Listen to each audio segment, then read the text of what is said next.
Perhaps charity work would teach you humility, Celeste.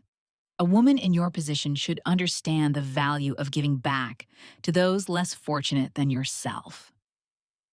Donovan Morrison's voice cut through the mahogany-paneled boardroom of Prestwick Country Club like a blade dipped in honey, sweet on the surface but designed to wound. The $5,000 invoice slid across the polished table with deliberate precision, landing directly in front of me as 15 pairs of eyes watched my public execution unfold in real time. The charity gala invoice bore my name as the responsible party for payment, though I had never agreed to host anything, let alone an event that cost more than most people earned in 2 months. Donovan's manicured fingers drummed against the leather portfolio that contained what he called my civic responsibilities, a collection of volunteer commitments he had signed me up for without consultation. The boardroom felt smaller with each passing second, the weight of judgment pressing down from every corner where Prestwick's most influential members sat in their throne-like chairs, waiting to see how the librarian would handle being dressed down by her investment executive husband. The Children's Foundation. Winter Gala was a tremendous success, continued Patricia Whitmore, her diamond tennis bracelet catching the afternoon light streaming through floor-to-ceiling windows. Thanks to your generous sponsorship, Celeste, we raised over $40,000 for underprivileged youth programs. Her smile never reached her eyes, the same expression she wore when discussing quarterly profit margins or explaining why certain families didn't quite fit the Prestwick profile. Margaret Cross nodded approvingly from her position at the head of the table. Her silver hair pulled back in a chignon that had remained unchanged since the Reagan administration. Community service builds character. I'm sure Celeste will find the experience enlightening. The word enlightening dripped with condescension, the same tone she might use when explaining table manners to a particularly slow child. I sat frozen in my designated chair, the one positioned strategically at the far end of the table, where my voice would carry the least weight and my presence could be easily overlooked when important decisions were made. The red wool dress I had chosen that morning suddenly felt like a target painted across my chest, too bright for a room designed around neutral tones and subdued elegance. Every detail of my appearance was being cataloged and found wanting, from my department store shoes to the simple gold wedding band that looked almost pathetic compared to the elaborate jewelry adorning the other women present.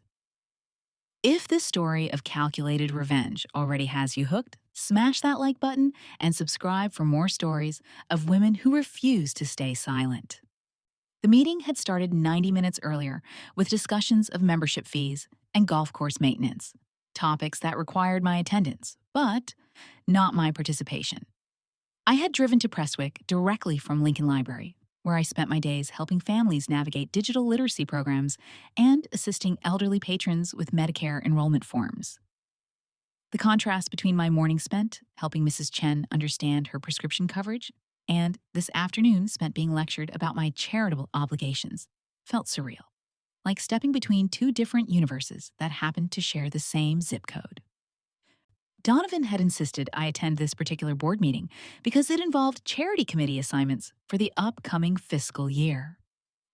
It's important that you're seen taking an active role in community leadership, he had explained over breakfast, not looking up from his Wall Street Journal. Patricia mentioned that several wives have been asking about your level of engagement. We can't have people thinking you're not committed to the values Prestwick represents. The values Prestwick represented, I had learned over the past 3 years of membership, were primarily focused on maintaining social hierarchies and ensuring that charitable giving served as both tax deduction and status symbol. The club's philanthropy committee operated like a well-oiled machine designed to generate maximum visibility for minimum actual impact, with elaborate galas and wine tastings that cost nearly as much to produce as they raised for their designated causes. Celeste has such a unique perspective on community needs, Donovan continued, his voice taking on the patronizing tone he used when explaining investment strategies to clients he considered intellectually inferior. Working at the public library gives her direct contact with the kinds of people our charitable efforts are meant to help. She can provide valuable insights into what programs might be most effective. The other board members nodded with the enthusiasm of people accepting an unwanted dinner invitation, their expressions suggesting they found my professional background more curiosity than qualification. Susan Hartwell shifted uncomfortably in her chair, her Hermes handbag positioned like a shield between herself and the possibility of having to engage with someone who worked for municipal wages.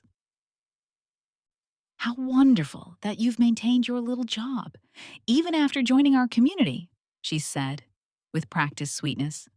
It must be so fulfilling to help those people. Those people. The phrase hung in the air like incense, heavy with unspoken implications about class and worthiness and the natural order of things. I thought about the patrons I had helped that morning, the single mothers researching job training programs, and the immigrants studying for citizenship tests, and the teenagers using our computers because their families couldn't afford internet access. They weren't those people to me. They were my community, the reason I had become a librarian in the first place, the individuals whose lives were improved by access to information and resources. The library serves everyone in the community, I replied carefully, testing the waters of disagreement. We see families from all economic backgrounds, people facing various challenges. I've learned that effective charity work requires understanding real needs rather than assuming what help looks like. The temperature in the room seemed to drop several degrees. Donovan's jaw tightened almost imperceptibly. The muscle tension that appeared whenever I said something that deviated from the script he had written for my public persona. Of course, he said smoothly, but it's important to remember that successful philanthropy requires strategic thinking and significant financial resources. Good intentions alone don't create lasting change. Richard Blackstone leaned forward from his position near the window, his golf tan contrasting sharply with his platinum hair. Donovan raises an excellent point. The Children's Foundation has operated successfully for over 20 years because we understand how to maximize donor impact. Professional oversight ensures that funds reach their intended recipients efficiently. I had heard this speech before, the familiar refrain about efficiency and oversight that always seemed to result in more money flowing to administrative costs and gala expenses than to actual programs. The Children's Foundation's most recent annual report, which I had reviewed before agreeing to join the charity committee, showed that nearly 60% of donations went to operational expenses, including substantial consulting fees paid to outside organizations for services that were never clearly defined. Speaking of professional oversight, Margaret Cross interjected, consulting the leather portfolio that contained the afternoon's agenda. We need to discuss the spring fundraising calendar. Celeste, your sponsorship of the Winter Gala demonstrates exactly the kind of commitment we hope to see from all our members. The next event will require similar dedication. The spring fundraising calendar appeared on cue, distributed by Margaret's assistant with the efficiency of a military operation. My name appeared next to 3 separate events, each with price tags that would require me to dip into the modest inheritance I had received from my grandmother. The art auction dinner carried a $10,000 sponsorship fee. The golf tournament required $8,000 in prize donations, and the Mother's Day brunch demanded another $5,000 for floral arrangements and entertainment. I'm afraid there's been a misunderstanding, I said, my voice steadier than I felt. I didn't agree to sponsor the Winter Gala, and I'm not in a position to commit to these additional events without discussing the financial implications with Donovan first. The silence that followed my statement was absolute. Not even the whisper of air conditioning or the distant sound of maintenance staff could be heard through the heavy wooden doors that separated us from the rest of the club. 15 pairs of eyes focused on me with the intensity of laser beams, some surprised, others disapproving, all clearly unprepared for direct resistance to their carefully orchestrated plans. Donovan's face cycled through several expressions in rapid succession, settling on the particular combination of embarrassment and rage that appeared whenever I failed to perform my designated role correctly. Celeste, he said, his voice carrying a warning that everyone in the room could hear, I think you're misunderstanding how charitable commitments work. When you accept membership in this community, you accept certain responsibilities. The financial details are secondary to the principle of participation. Patricia Whitmore rescued the moment with the skill of someone accustomed to smoothing over social awkwardness. Of course, these commitments can feel overwhelming at first. I remember feeling the same way when Richard and I joined, but you'll find that charitable giving becomes easier once you understand how it fits into the broader picture of community leadership. The broader picture, I was beginning to understand, involved using charity work as a form of social currency, with donation amounts serving as public declarations of family wealth and community standing. The actual impact of these fundraising events on their designated beneficiaries was secondary to their function as networking opportunities and status displays for Prestwick's membership. The Children's Foundation has been incredibly grateful for the support they've received from our community, Susan Hartwell added, her voice taking on the practiced warmth of someone reading from a prepared script. The programs we fund provide essential services to families throughout the region: art therapy, after-school tutoring, summer camps for at-risk youth.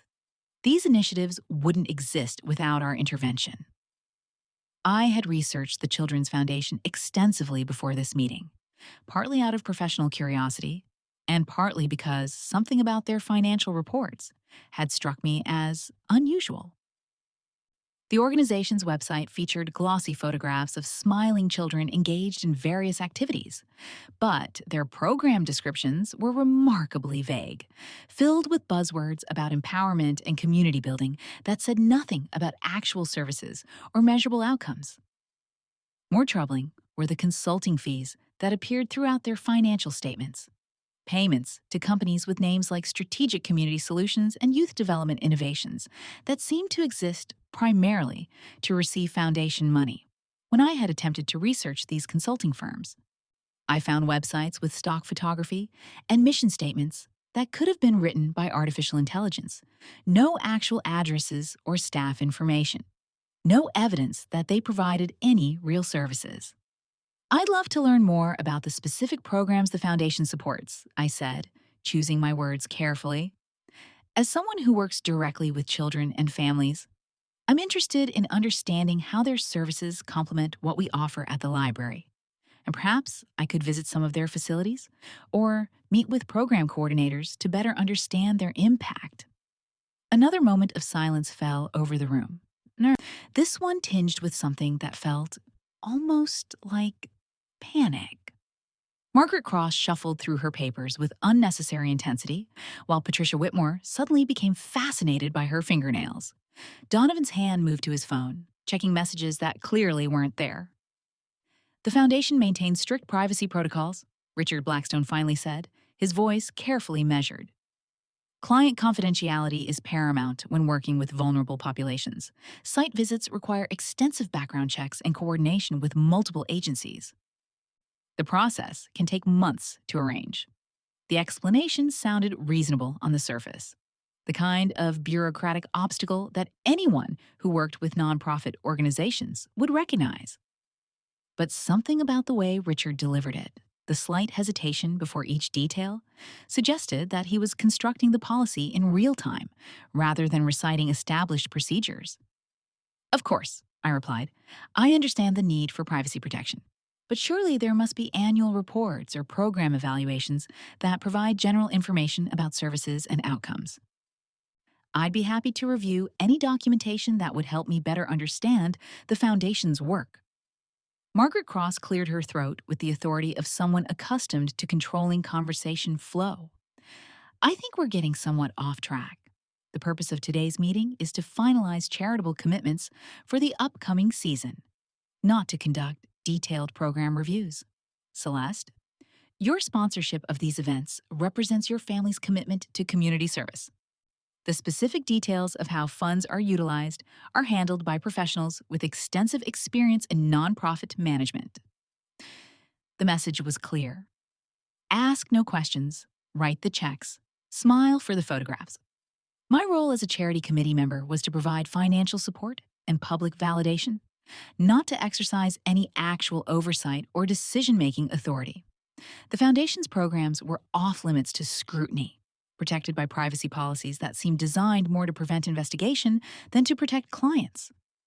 I reached into my purse and pulled out the folder where I kept copies of all important documents. A habit developed during years of helping library patrons navigate bureaucratic systems. Inside was a printed copy of an invoice that had arrived at our house the previous week, addressed to me personally rather than to both Donovan and myself, as household correspondence usually was. "I received this bill last Tuesday," I said, sliding the paper across the table toward Margaret Cross. 500 roses delivered to an address on Elm Street, charged to my personal credit card without authorization. The delivery date coincides with the Winter Gala, but I've never been to the address listed, and I didn't order flowers for any charity event. The invoice was precisely detailed, itemizing not just the roses, but also baby's breath, eucalyptus branches, silk ribbons, and delivery fees that brought the total to $3,200. The billing address was listed as my name and Prestwick Country Club, but the delivery address was a residential property in an upscale neighborhood I had never visited. Donovan's face drained of color as he read the invoice, his eyes moving from the delivery address to the itemized charges with increasing speed. "There must be some mistake," he said quickly. "Credit card fraud is unfortunately common these days. I'll contact the florist immediately to resolve this billing error." But Margaret Cross was studying the invoice with the focused attention of someone who recognized significance in details that others might overlook.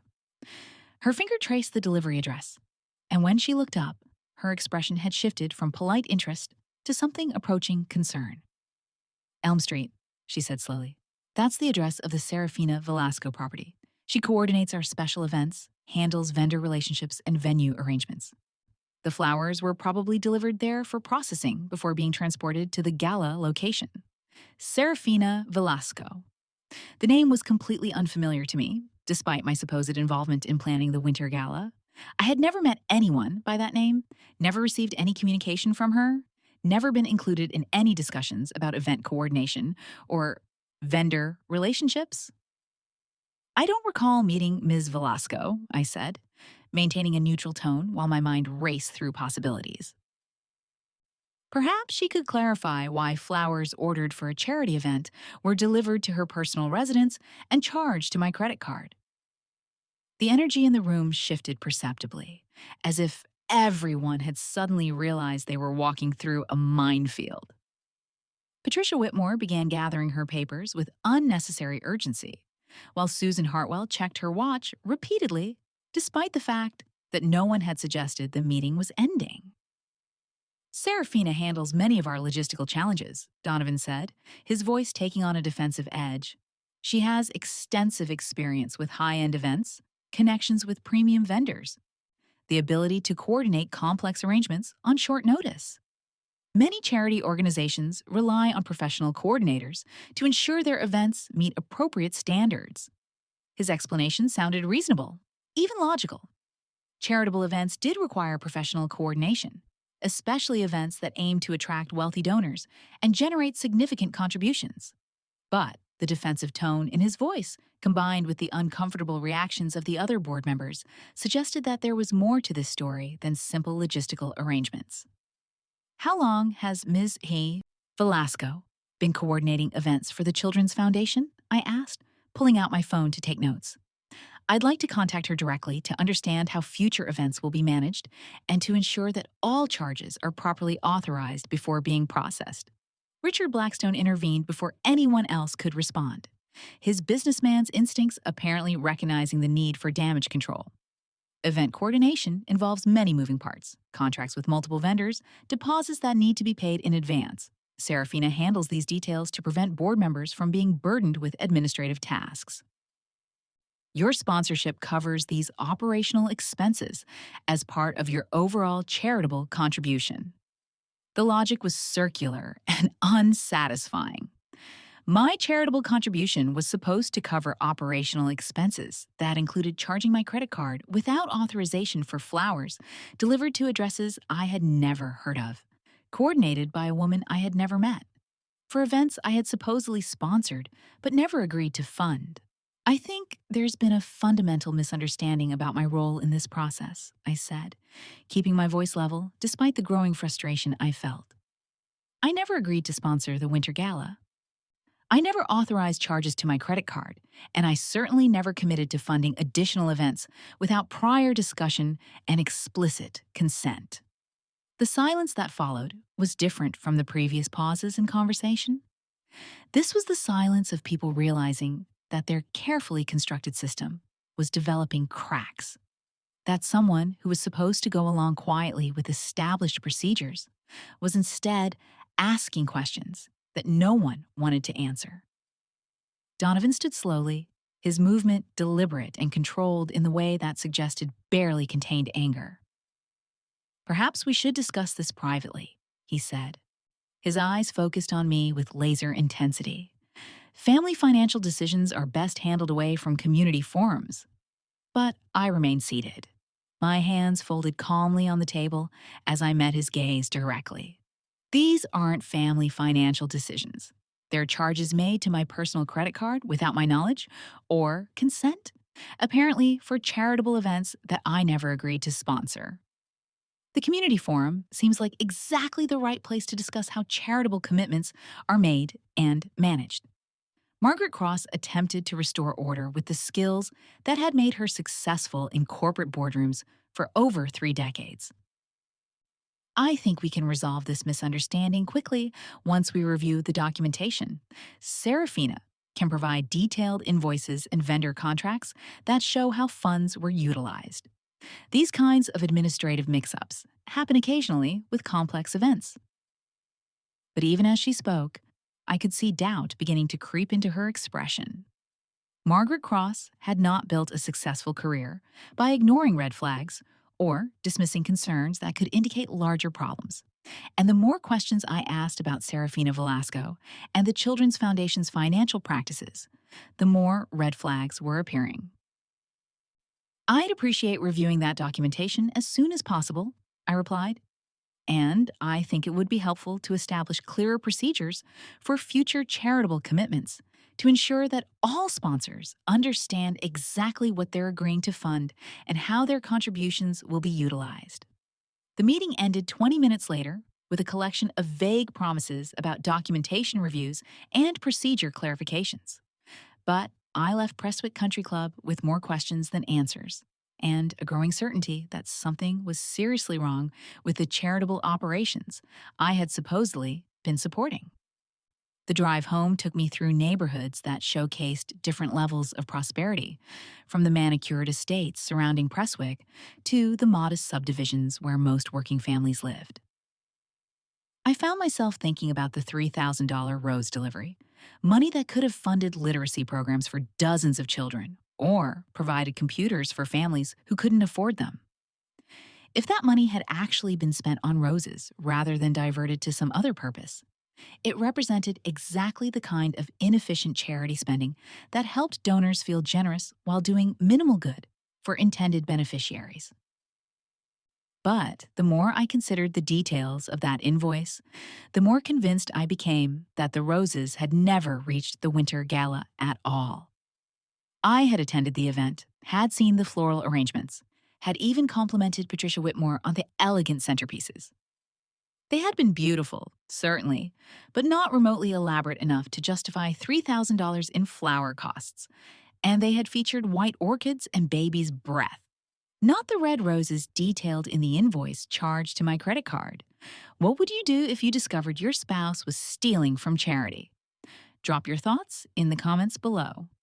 That evening, while Donovan attended what he described as a client dinner, I sat at my kitchen table with a cup of tea and began researching everything I could find about the Children's Foundation, Serafina Velasco, and the various consulting companies that appeared in their financial reports.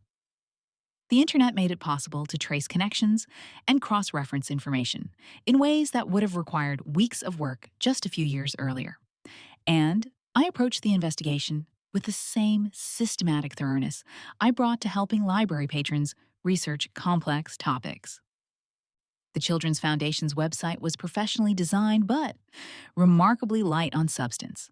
The photo gallery showed diverse groups of children engaged in various activities, but none of the images included location information or program details that would allow verification. The staff directory listed 5 employees, but 3 of them had LinkedIn profiles that had been created within the past 6 months and showed no previous work experience in nonprofit management or child services. Most intriguing was the foundation's physical address, which turned out to be a mailbox rental facility in a strip mall 20 miles from Prestwick. The organization that claimed to operate multiple programs throughout the region, serving hundreds of children and families, apparently conducted all of its business from a post office box located between a dry cleaner and a tax preparation service. Serafina Velasco proved even more elusive. Her name appeared in connection with several charity events organized by Prestwick members, but she had no professional website, no business registration that I could locate, and no social media presence that would indicate involvement in event planning or nonprofit work. The address where my roses had been delivered was registered to someone named E.S. Velasco, but the property records showed that it had been purchased only 8 months earlier, with a cash payment that seemed unusual for someone working as an event coordinator. The more I researched, the more suspicious the entire operation appeared. The Children's Foundation looked like a sophisticated facade designed to channel money from wealthy donors into personal accounts, with enough legitimate-seeming activity to pass casual scrutiny, but too many inconsistencies to withstand careful investigation. My phone rang at 11:15 p.m., startling me out of my research trance. The caller ID showed my sister Emma's number, and I answered gratefully, needing to hear a familiar voice after hours of diving into what felt like an increasingly deep rabbit hole of potential fraud. "You sound exhausted," Emma said, without preamble. "Please tell me you're not staying up late grading papers or planning library programs again." "Actually, I'm investigating charity fraud," I replied, surprised to hear myself say the words out loud. "I think Donovan's been using his position at Prestwick to steal money from charitable donations, and I might be inadvertently helping him do it." The silence on the other end of the line lasted long enough for me to wonder if the call had been dropped. Then Emma's voice came back, carefully controlled, but clearly concerned. "That's a serious accusation. What kind of evidence are you looking at?" I spent the next 30 minutes walking Emma through everything I had discovered, from the mysterious flower delivery to the nonprofit organization that seemed to exist primarily on paper. She listened without interruption, asking only occasional clarifying questions that helped me organize my thoughts and identify the strongest elements of the case I was building. "You need professional help," she said when I finished. "This is beyond anything you should try to handle alone. If there really is fraud involved, you need someone who understands how to investigate financial crimes and how to protect yourself from potential retaliation." Emma was right, of course. My library research skills had taken me only so far. And if Donovan was indeed involved in charitable fraud, confronting him directly could put me in danger, both financially and potentially physically. I needed allies who understood the legal and financial implications of what I had discovered, people with experience in exposing fraud and holding perpetrators accountable. The next morning brought an unexpected opportunity. I was reshelving books in the nonfiction section when Quincy Chen approached my desk with the nervous energy of someone who had been debating whether to start a difficult conversation. He was a junior accountant at Morrison Investment Group, Donovan's firm, and I had met him briefly at a few company social events over the past year. "Mrs. Morrison," he said quietly, glancing around to ensure we weren't being overheard. "I wonder if I could speak with you privately about something related to your husband's business. There are some financial irregularities that I think you should be aware of." We found a quiet corner near the periodical section, surrounded by the comfortable chaos of a public library at midday. Quincy pulled out a folder that he had been carrying carefully, as if it contained something fragile or dangerous. I handle accounts receivable for several of Morrison Investment Group's nonprofit clients, he began, his voice barely above a whisper. Part of my job involves reconciling donation records with bank deposits, making sure that charitable contributions are properly processed and documented for tax purposes. He opened the folder and showed me a series of bank statements and transaction records that meant nothing to me initially, but clearly troubled him greatly. The Children's Foundation account shows regular deposits from Prestwick members, exactly what you'd expect for a legitimate charity. But there are also monthly transfers out of the account that don't correspond to any program expenses or administrative costs listed in their budget reports. The transfers he highlighted were substantial, ranging from $8,000 to $15,000 per month, always made on the same date, and always to an account identified only by a routing number. When he had attempted to trace these transfers, he had discovered that they were going to a personal account rather than to any vendor or service provider that worked with the foundation. Whose personal account? I asked, though I suspected I already knew the answer. That's where it gets complicated, Quincy replied. The account is registered to Serafina Velasco, who is listed as the foundation's primary contractor for event coordination and program management. But the amounts being transferred are far larger than what any event coordinator would charge. And they're happening every month, regardless of whether any events are being planned. $15,000 per month meant that Serafina Velasco was receiving $180,000 annually from the Children's Foundation. Money that was supposed to be helping disadvantaged children access educational and recreational programs. Even if she was coordinating multiple events throughout the year, the amount seemed excessive for legitimate services. Have you discussed these irregularities with anyone else at the firm? I asked. Quincy shook his head quickly. I tried to bring it up with my supervisor, but he said that nonprofit accounting often looks different from corporate accounting, and that I shouldn't worry about client business practices unless they directly affected our services. But, Mrs. Morrison, I've worked with lots of nonprofit clients, and this doesn't look like normal operational expenses. This looks like money laundering. The word hung between us like a bomb waiting to explode. Money laundering was a federal crime, the kind of charge that could destroy careers and result in prison sentences. If Quincy was right, then Donovan wasn't just stealing from charity. He was potentially involved in a complex scheme to hide the source and destination of stolen funds. What do you think I should do with this information? I asked carefully. I think you should contact someone who specializes in financial fraud investigation, he replied. Someone who can analyze these records properly and determine whether there's enough evidence to justify a formal complaint. But, Mrs. Morrison, you should also know that if this investigation moves forward, it's going to affect your family's finances and social standing significantly. Your husband could face criminal charges.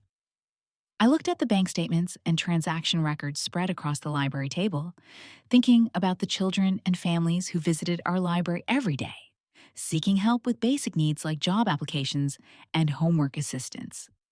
The money that Donovan and Serafina were apparently stealing could have funded after-school programs, computer classes, tutoring services, and dozens of other initiatives that would actually improve lives rather than just providing tax deductions for wealthy donors. Can you make copies of these records? I asked. And can you help me understand how to trace where this money is actually going? Quincy nodded, his relief visible as he realized that I was taking his concerns seriously rather than dismissing them or demanding that he stay quiet to protect my husband's reputation. I can do better than that.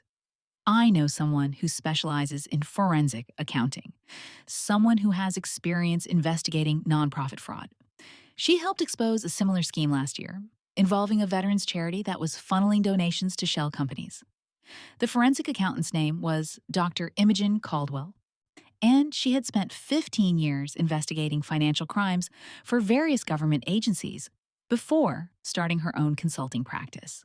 When Quincy contacted her on my behalf, She agreed to meet us that evening at a coffee shop near the university, a location that would allow us to speak freely without worrying about being overheard by anyone connected to Prestwick or Morrison Investment Group. Dr. Caldwell arrived precisely on time, carrying a laptop bag and wearing the kind of understated professional clothing that suggested competence without drawing attention. She was younger than I had expected, probably in her early 40s, with the focused energy of someone accustomed to working on cases where attention to detail could mean the difference between justice and impunity. Quincy showed me preliminary copies of the financial records you're concerned about, she said after we had settled at a corner table.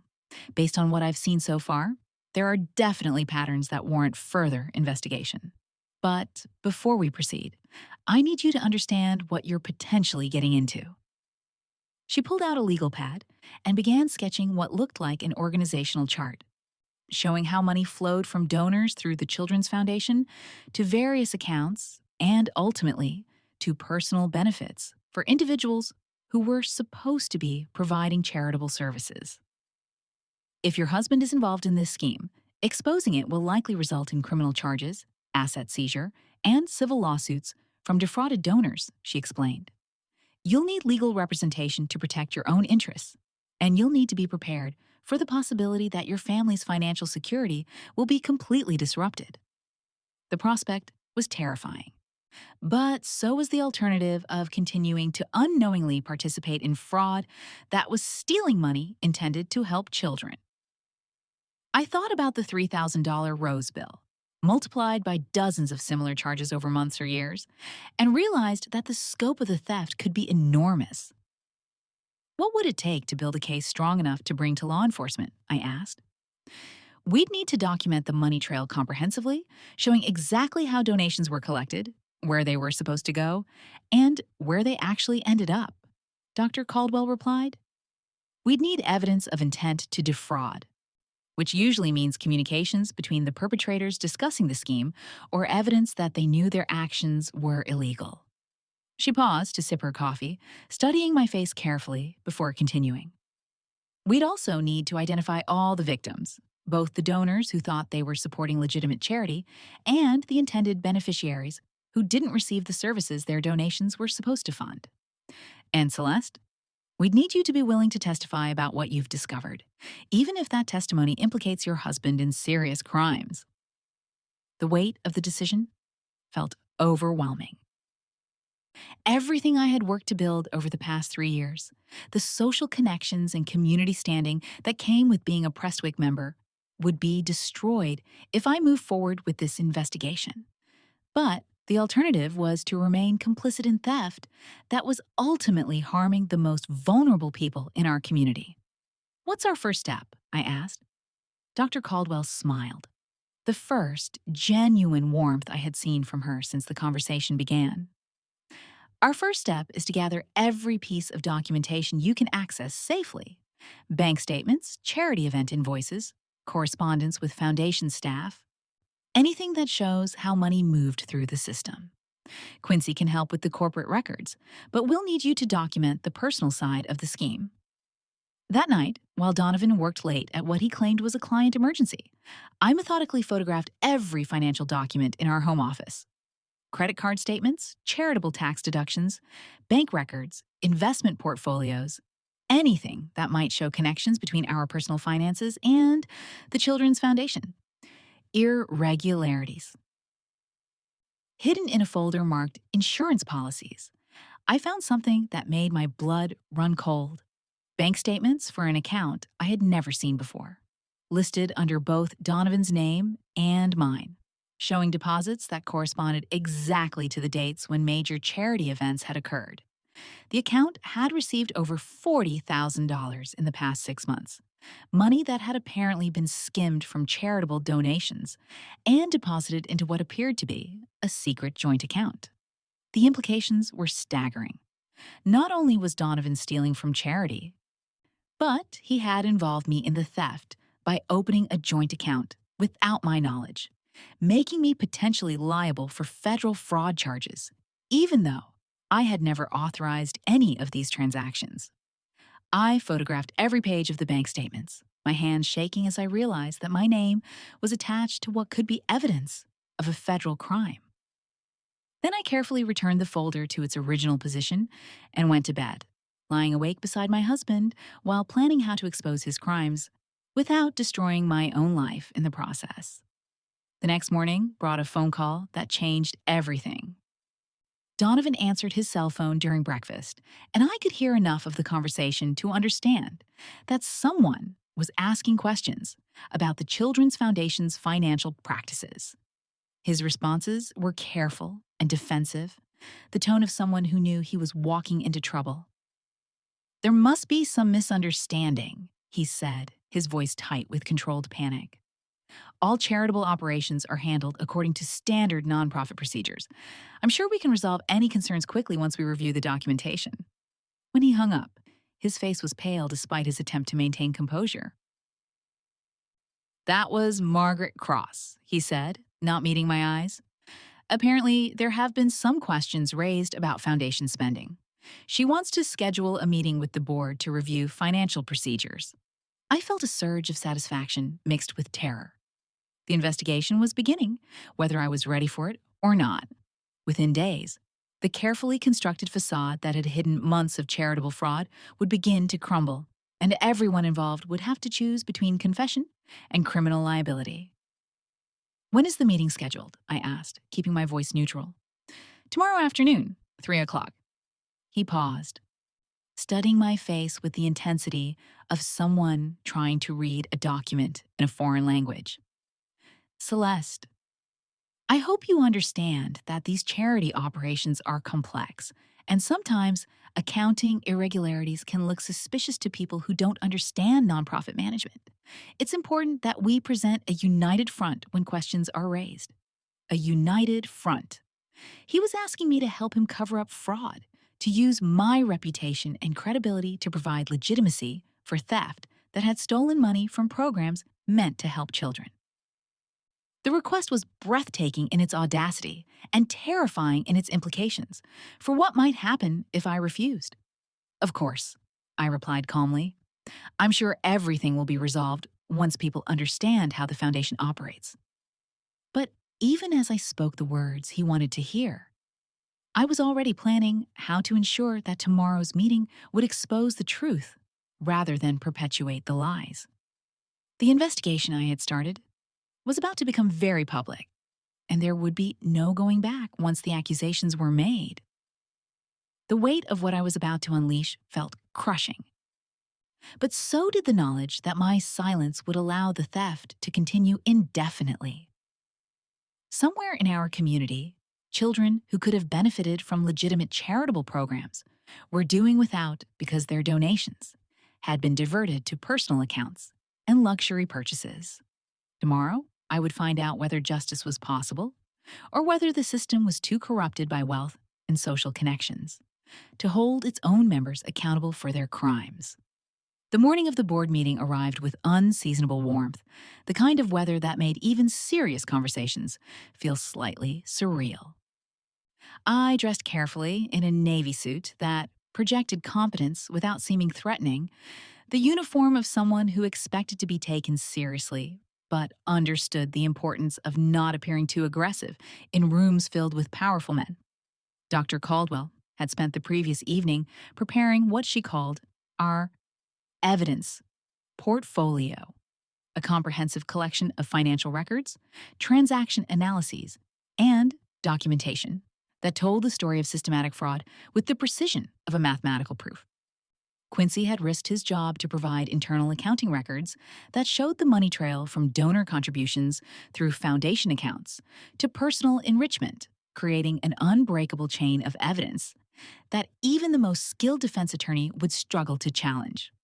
"Remember," Dr. Caldwell had advised during our final preparation session, "your goal isn't to convince them you're right. Your goal is to present facts so clearly that denial becomes impossible.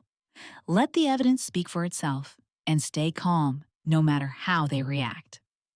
I arrived at Prestwick 30 minutes early, using the extra time to review my notes one final time in the parking lot. Through the windshield, I could see other board members arriving for what they believed would be a routine meeting to address minor accounting discrepancies. Margaret Cross emerged from her silver Mercedes with the confident stride of someone who had spent decades managing corporate crises. Patricia Whitmore paused to check her reflection in her car window before walking toward the entrance with the practiced grace of someone accustomed to being photographed at social events.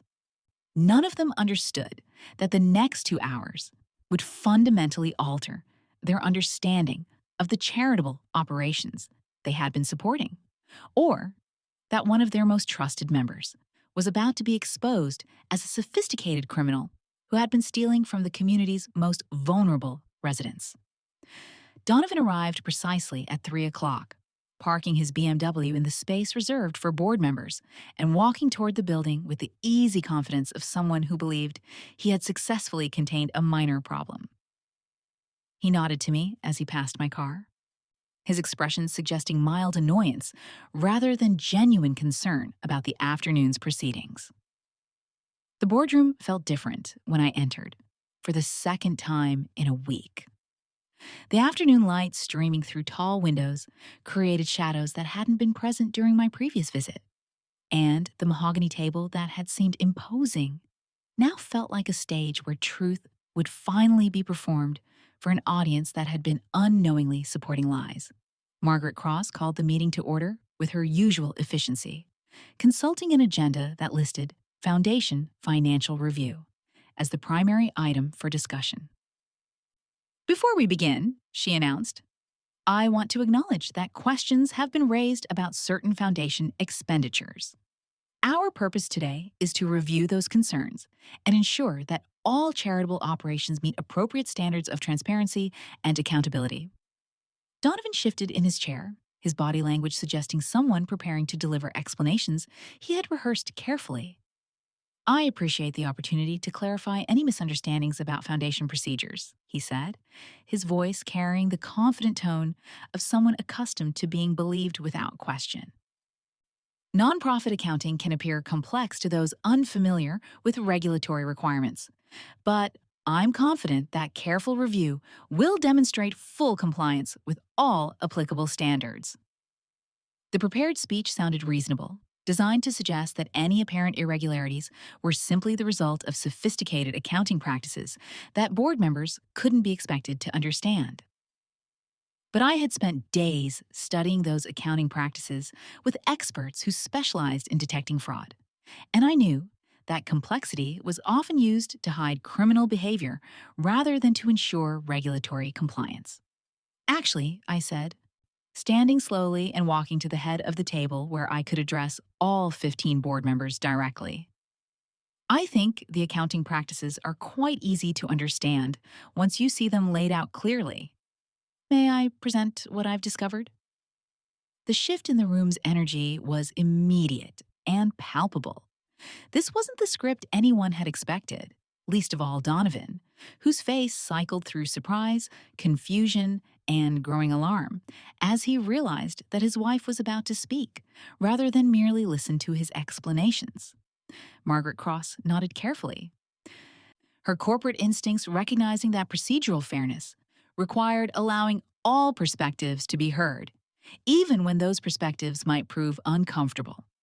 Of course, Celeste, please share your concerns. I opened the folder that contained copies of all the evidence Dr. Caldwell and I had assembled, organizing the documents on the table with the methodical precision of someone who had taught children the importance of showing their work when solving complex problems. Over the past 18 months, I began, my voice steady despite the magnitude of what I was about to reveal. The Children's Foundation has received approximately $240,000 in donations from Prestwick members and other contributors throughout the region. According to tax filings and annual reports, this money was supposed to fund after-school programs, summer camps, and educational services for disadvantaged children. I placed the Foundation's financial statements in front of Margaret Cross, pointing to specific line items that showed how donated funds had supposedly been allocated. However, detailed analysis of bank records reveals that 60% of donated funds, approximately $144,000, were transferred to accounts belonging to individuals rather than being spent on program services. The silence that followed was absolute.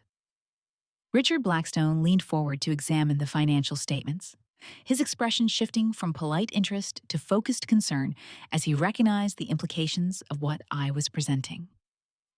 Susan Hartwell's hand moved to her throat, fingers worrying at the pearl necklace that suddenly seemed inadequate protection against the magnitude of potential scandal. The largest recipient of these transfers, I continued, placing bank statements beside the foundation records, was Serafina Velasco, who received $15,000 monthly for what were described as event coordination and program management services.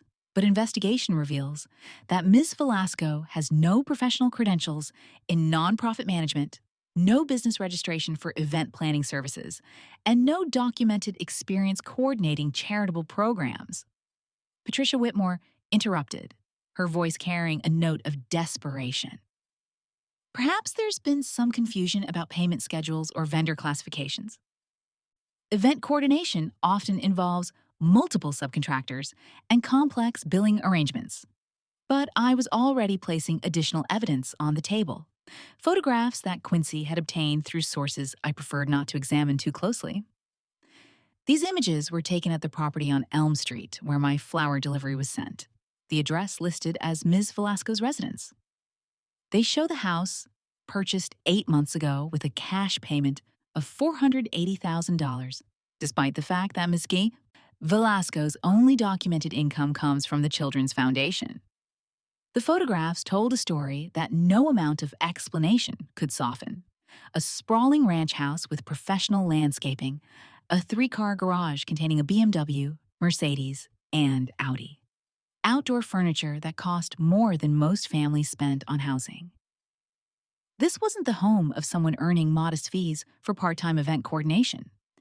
This was the residence of someone who had access to substantial, unexplained wealth. Furthermore, I said, placing additional bank records on the table, property records show that the house was purchased by both Serafina Velasco and Donovan Morrison, listed as joint owners despite the fact that Donovan is married to someone else and has never disclosed this real estate investment to the board or to his spouse.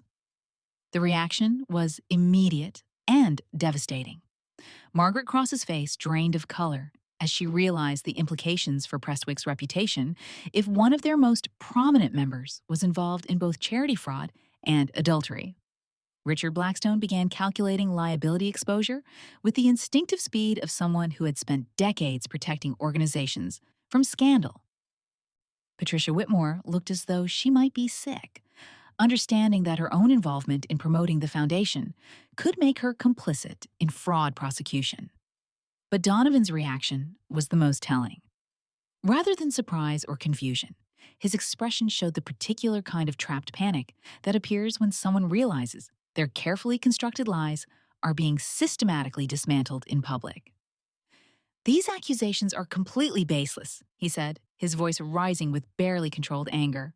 "Property investments are personal financial decisions that have nothing to do with charitable operations.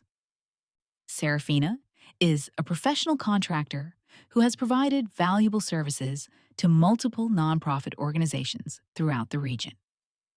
I placed the next piece of evidence on the table, a folder that Dr. Caldwell had prepared containing what she called the smoking gun documents. These are copies of email communications between Donovan Morrison and Serafina Velasco, discussing how to structure payments to avoid IRS reporting requirements and how to move money offshore to prevent detection by regulatory agencies. The emails were devastating in their specificity.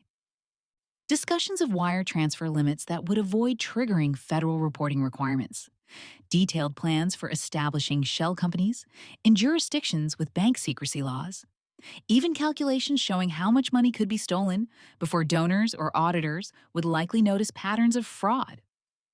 One email in particular captured the calculated nature of their operation. "The beauty of charity fraud is that donors feel good about giving and don't ask hard questions about outcomes. as long as we produce some photos of happy children and keep administrative costs below 50%. We can skim significant amounts without anyone getting suspicious. Margaret Cross read the email twice, her corporate lawyer instincts recognizing language that would be impossible to explain away in criminal court. "Donovan," she said carefully, "these communications appear to describe deliberate fraud rather than accounting errors or misunderstandings." But I wasn't finished. Dr. Caldwell had helped me understand that successful fraud prosecution required not just evidence of theft, but documentation of criminal intent and proof that stolen funds had been used for personal enrichment rather than legitimate business purposes. Bank records show that money transferred to Serafina Velasco's accounts was subsequently used for luxury purchases, including jewelry, vacations, and automobile payments, I continued, placing credit card statements and travel receipts on the table. Additionally, significant amounts were transferred to offshore accounts in the Cayman Islands, suggesting efforts to hide stolen funds from U.S. law enforcement agencies. The Cayman Islands transfers were particularly damning because they showed sophisticated knowledge of international money laundering techniques. This wasn't opportunistic theft by someone who stumbled into temptation, but systematic fraud planned and executed by people who understood exactly how to hide their crimes from detection. Perhaps most significantly, I said, placing the final piece of evidence on the table, I have audio recordings of conversations between Donovan and Serafina discussing their fraud operation and planning how to expand it to other charitable organizations in the region. The recording device was small enough to fit in my purse, sophisticated enough to capture clear audio from across a restaurant dining room, and legal to use in our state as long as one party to the conversation consented to recording. I had worn it to what Donovan believed was a romantic dinner with Serafina, where they had discussed their plans with the careless confidence of people who believe themselves untouchable. I pressed play, and Donovan's voice filled the boardroom with perfect clarity. The foundation model is brilliant because it exploits people's desire to feel charitable without actually helping anyone. We're providing a service, really, allowing wealthy people to feel good about themselves while we handle the messy details of actual money management. Serafina's laughter followed, bright and amused. And if anyone asks hard questions, we just say nonprofit accounting is complicated, and most people stop caring. The beauty is that the real victims are children who don't have lawyers or political connections, so no one investigates when programs don't materialize. The recording continued for several more minutes, documenting discussions of expansion plans, target organizations, and strategies for avoiding detection.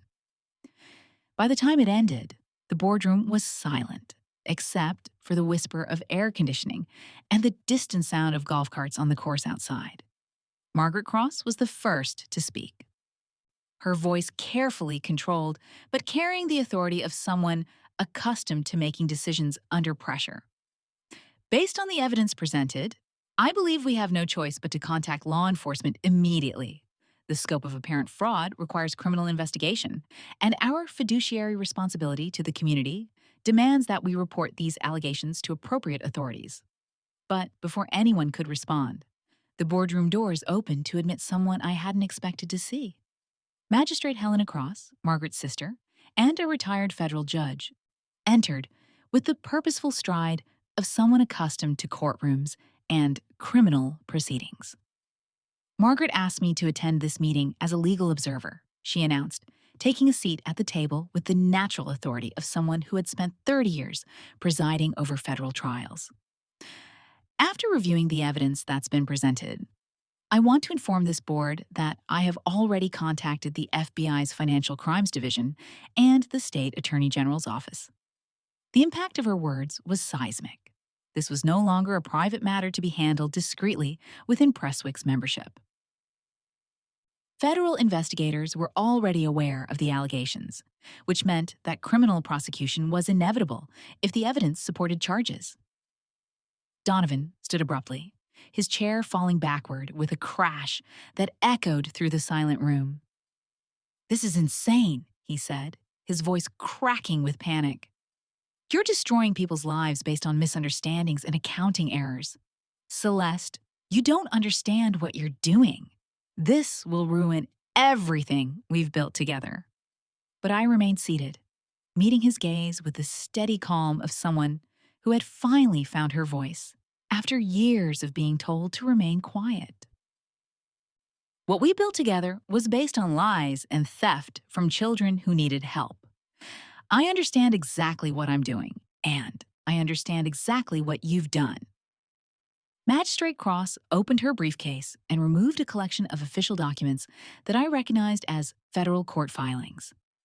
Mr. Morrison, I have here preliminary warrants for asset seizure and preliminary injunctions, freezing all accounts associated with both your personal finances and the Children's Foundation.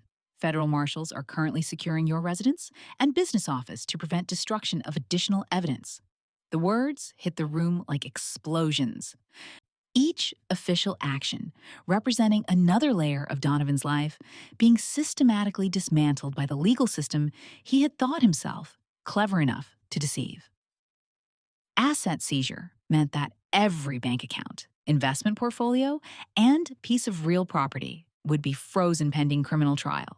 The house on Elm Street, the BMW in Serafina's garage, even our joint accounts that I had never known existed, would be locked down until courts could determine what assets represented legitimate earnings versus proceeds from criminal activity. Additionally, Magistrate Cross continued, Ms. K. Serafina Velasco was arrested this morning on charges of conspiracy to commit wire fraud, money laundering, and theft from a charitable organization.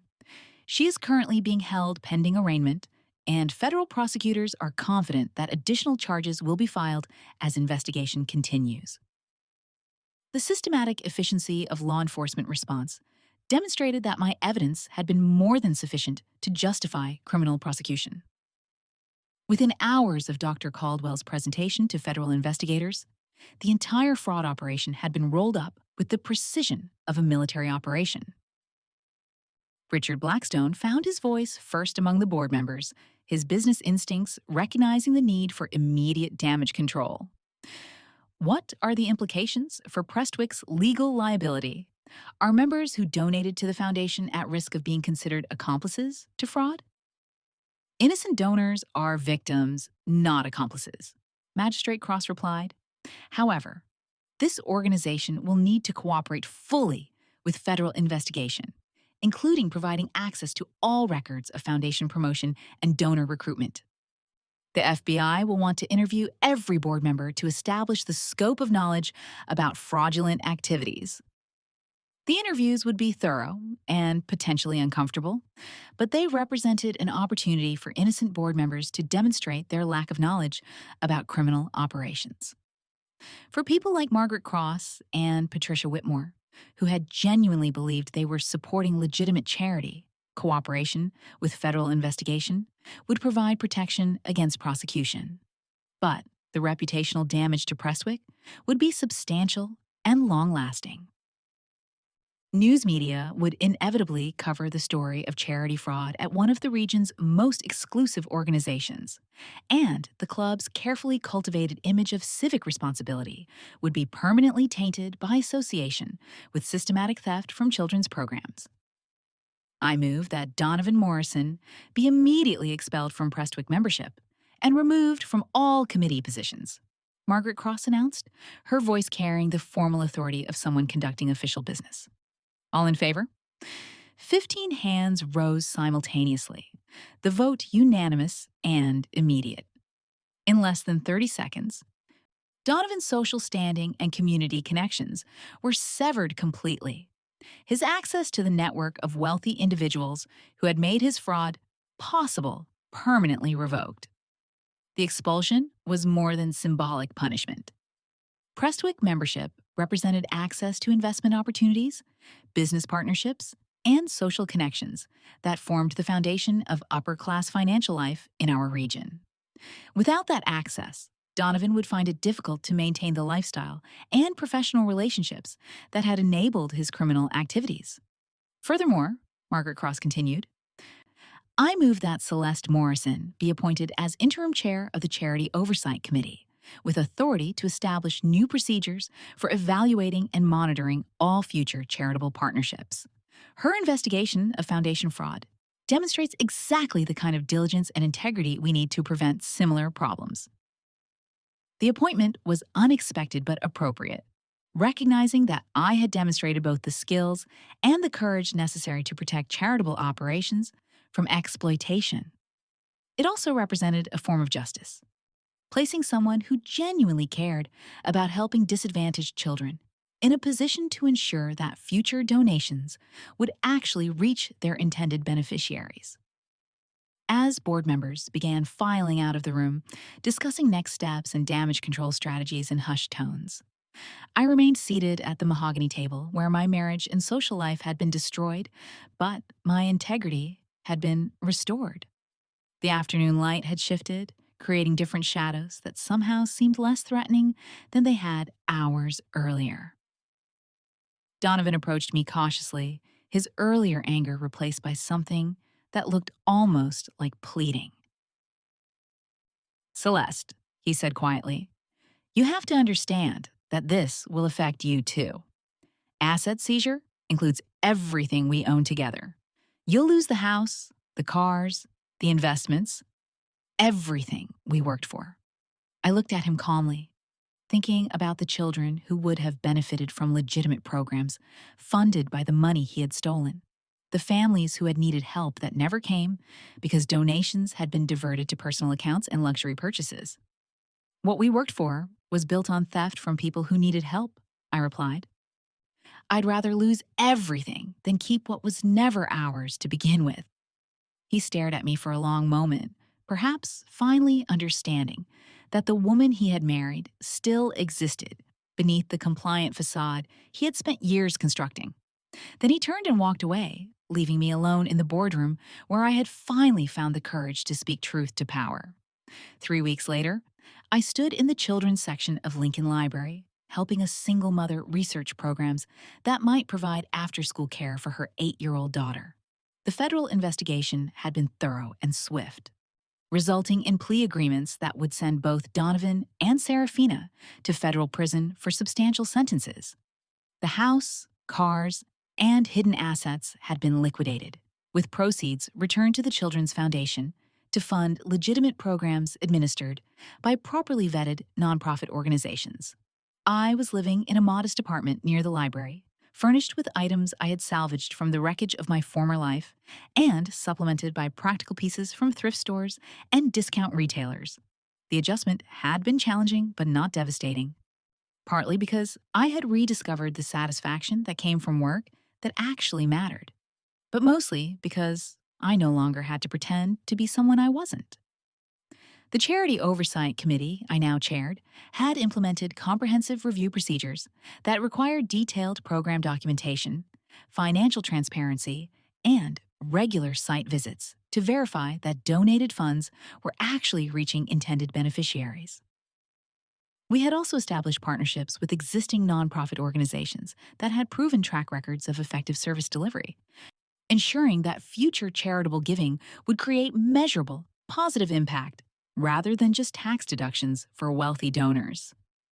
"Mrs. Morrison," the mother said, her voice carrying the exhaustion of someone working multiple jobs while raising children alone, "these programs look wonderful, but how do I know they're legitimate? I've heard stories about charity fraud, organizations that take money but don't actually help anyone." I handed her a folder containing contact information for 3 different after-school programs, all of which I had personally visited and evaluated. These organizations are required to provide detailed reporting about their services and outcomes, I explained. You can visit their facilities, meet their staff, and see exactly how they use donated funds to help families. Real charity programs want parents to be involved and informed. She smiled with relief, understanding that someone had taken the time to verify that these resources were genuine, rather than elaborate facades designed to exploit both donors and recipients. This was what charity was supposed to accomplish, connecting people who needed help with organizations that actually provided it, creating lasting positive change rather than temporary feelings of generosity. My phone buzzed with a text from Emma, asking if I wanted to join her family for dinner that evening.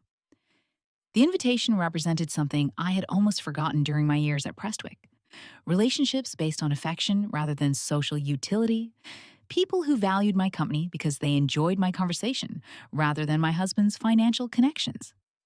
As I walked home through neighborhoods where working families lived in houses they actually owned rather than investment properties purchased with stolen charity funds, I reflected on the lesson I had learned about the difference between wealth and worth. Donovan had spent years convincing me that my value was determined by my ability to fit into his social circle, to reflect his success, and validate his choices. But the investigation that had destroyed his criminal enterprise had also revealed something about my own capabilities that neither of us had recognized. The systematic research skills I had developed as a librarian, the patience to help people navigate complex systems, the commitment to truth over convenience had all prepared me for exactly the kind of challenge that exposing fraud required. Sometimes, the most powerful thing a woman can do is refuse to accept what others call her worth, especially when that assessment is designed to diminish her voice and limit her ability to demand justice. The children whose programs were now properly funded, the families who received real help instead of empty promises, and the community that had been protected from ongoing fraud were all beneficiaries of my decision to trust my own judgment rather than accepting explanations that felt wrong. The federal prosecutors had called me a hero during the press conference, announcing Donovan's conviction. But I knew that heroism was probably too strong a word for someone who had simply decided to investigate suspicious bills and ask uncomfortable questions. Sometimes, the most important acts of courage involve nothing more dramatic than refusing to ignore evidence that powerful people would prefer to keep hidden. 3 months after the boardroom confrontation that had changed everything, I received a letter from a teacher in Detroit whose school had received funding from the Reformed Children's Foundation. The money had paid for computers, books, and supplies that were desperately needed, resources that might never have reached those children if the original fraud operation had continued. The letter included a photograph of her students using the new computers to research college programs, their faces bright with the particular excitement that comes from discovering new possibilities. These were the real victims of charity fraud, children whose educational opportunities had been stolen by adults who cared more about personal enrichment than community welfare. I kept the photograph on my desk at the library, a reminder that speaking truth to power isn't about personal satisfaction or revenge against people who have wronged you. It's about ensuring that resources intended to help vulnerable people actually reach them, and that systems designed to serve the community function with integrity rather than being exploited by those who see generosity as an opportunity for theft. The woman I had become through the process of exposing fraud was stronger and more confident than the person who had sat silently in boardrooms while being lectured about her responsibilities to people she had never met.